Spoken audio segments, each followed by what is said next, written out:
warahmatullahi wabarakatuh. Waalaikumsalam. Ya kulang pisan lagi salam ani hupo betikit lu kali. Jadi sekaku semua wakna kalau tanamin dua kalau lagi penutupan jadi kan masa dulu. Assalamualaikum warahmatullahi wabarakatuh. Waalaikumsalam warahmatullahi wabarakatuh. Bismillahirrahmanirrahim. Alhamdulillahirabbil alamin. Alhamdulillahilladzi sadaqana wa'dah wa awrasana al-ardha natabawwa'u minal jannati haitsu nasha' fa ni'ma ajrul 'amilin. Asyhadu an la ilaha illallah wahdahu la syarika lahu wa asyhadu anna sayyidana wa maulana Muhammadan abduhu wa rasuluh la nabiyya wa la rasula ba'da amma ba'd. Qala Allah ta'ala fi kitabihil karim wa huwa asdaqul qailin. A'udzu billahi minasy syaithanir rajim. Bismillahirrahmanirrahim. Ya ayyuhalladzina amanu taqullaha wal tanzur nafsum ma qaddamat lighad wattaqullaha innallaha khabirum bima ta'malun.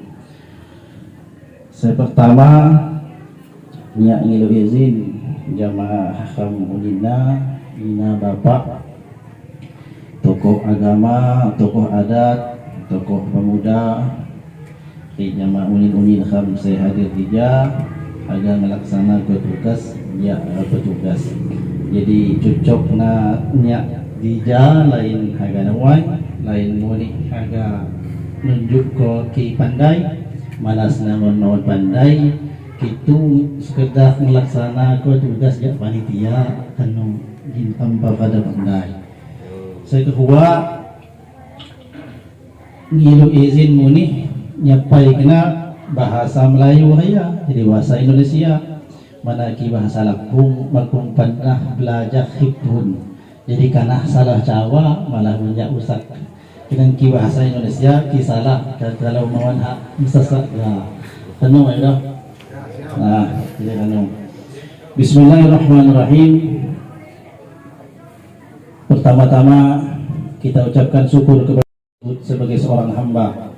Seseorang itu dikatakan hamba apabila lengkap pada dirinya ruh dan jasad, sedangkan ketika telah berpisah ruh dan jasad, jasadnya disebut mayit, ruhnya disebut ruh, kembali kepada Allah Subhanahu wa ta'ala.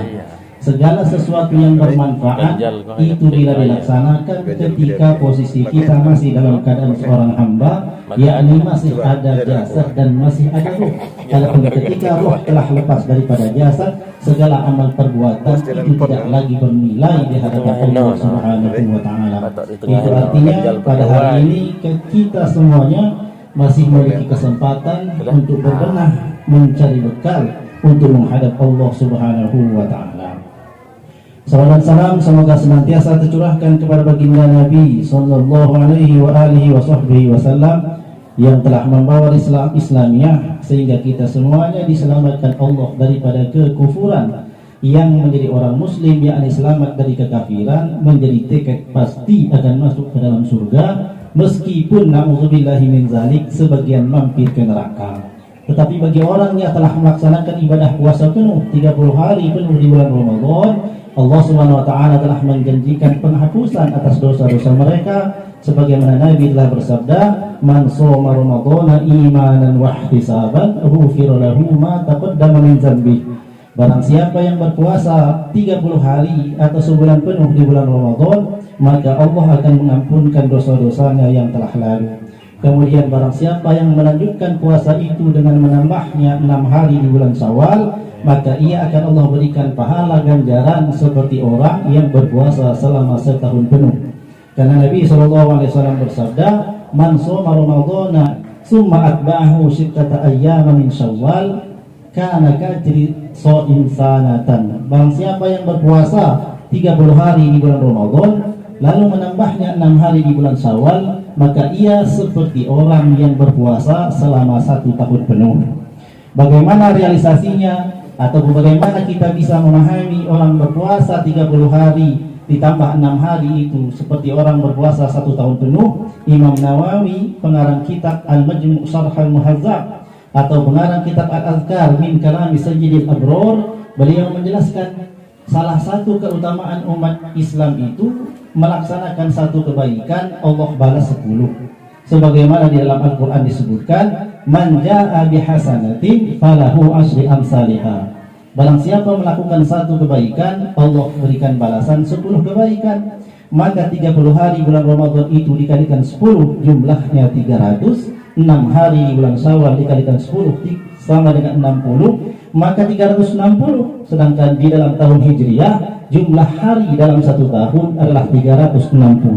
Inilah kenapa orang yang berpuasa 30 hari di bulan Ramadan lalu dilanjutkan 6 hari di bulan Syawal, Allah berikan ganjaran pahala seperti orang berpuasa 1 tahun penuh, yang apabila itu nyata kita laksanakan, maka kita tidak akan pernah mampu melaksanakan puasa selama 1 tahun penuh. Maka semoga Allah berikan kita taufik sehingga kita diberikan kekuatan untuk bisa melaksanakan puasa Syawal bagi yang memiliki kehendak untuk mendapatkan ganjaran yang besar itu. Amin. Yang kedua, berkumpulnya kita di sini adalah dalam agenda akikah. Di dalam agama Islam, akikah terutama dalam mazhab Imam Syafi'i rahimahullah, hukumnya adalah sunnah muakkad. Berdasarkan sabda Nabi, sesungguhnya syafaat seorang bayi itu mu'allaq bagi seorang ibu dan bapaknya sampai mereka menyembelih akikah. Apa maksudnya? Allah menjadikan bayi itu sebagai syafaat bagi kedua orang tuanya, tapi syafaat itu belum diberikan sebelum akikah disembelih. Apabila orang itu wafat tidak melaksanakan akikah padahal ia mampu, maka anaknya tidak bisa memberi syafaat baginya. Inilah pentingnya akikah. Maka bagi siapa yang telah diberikan kemampuan, kemudian diberikan nikmat berupa kelahiran anak, dia memiliki rezeki, maka baginya rugi besar jika dia tidak melaksanakan akikah. Karena syafaat seorang bayi itu digadaikan Allah Subhanahu wa taala dan baru ditembus ketika kita menyembelih akikah.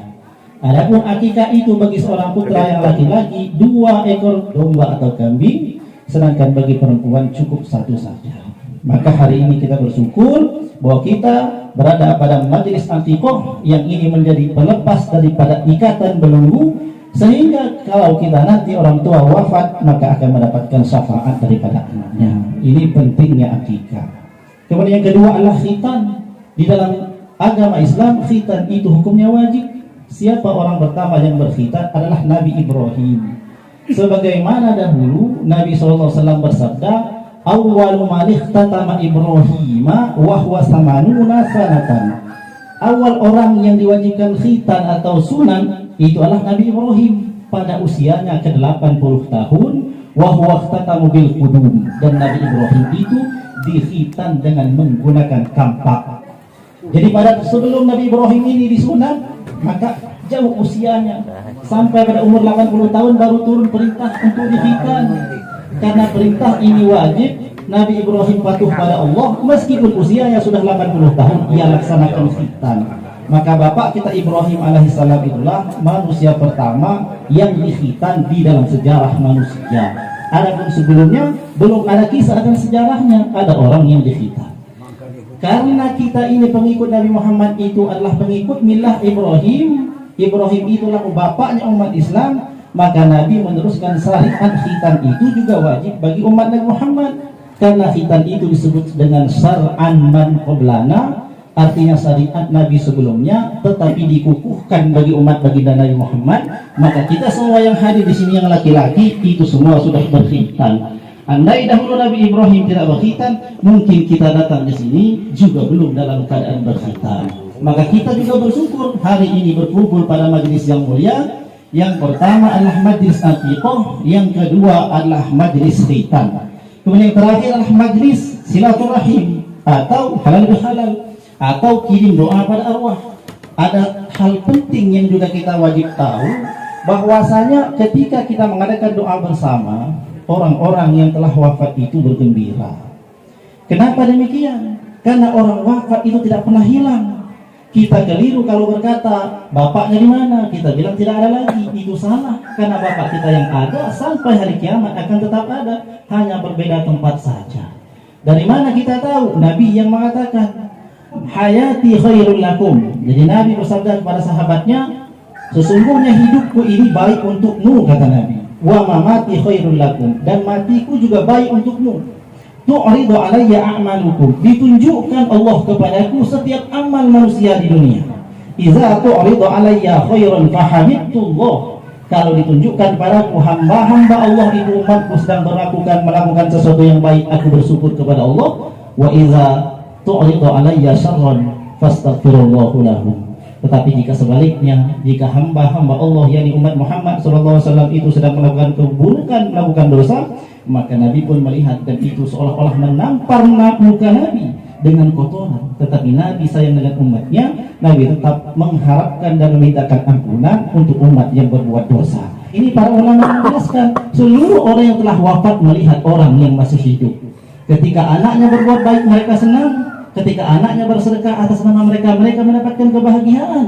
Tetapi kalau anaknya melakukan sesuatu yang keji, maka mereka pun bersedih dan menangis. Mereka menyesal melahirkan orang yang hanya menambah dosa orang tuanya.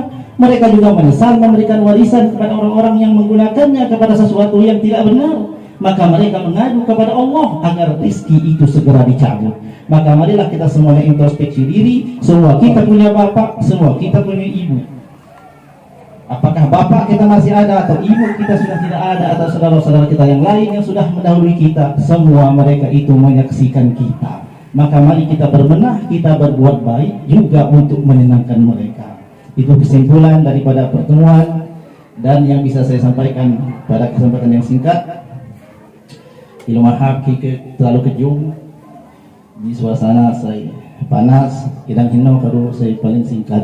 Mudah-mudahan manfaatnya baginya pribadi dan bagi khamuna. Hadirin mahaki wa salah-salahna. Wabillahi taufiq wal hidayah. Wallahu al-muwaffiq ila aqwamit thoriq. Wassalamualaikum warahmatullahi wabarakatuh. Waalaikumsalam.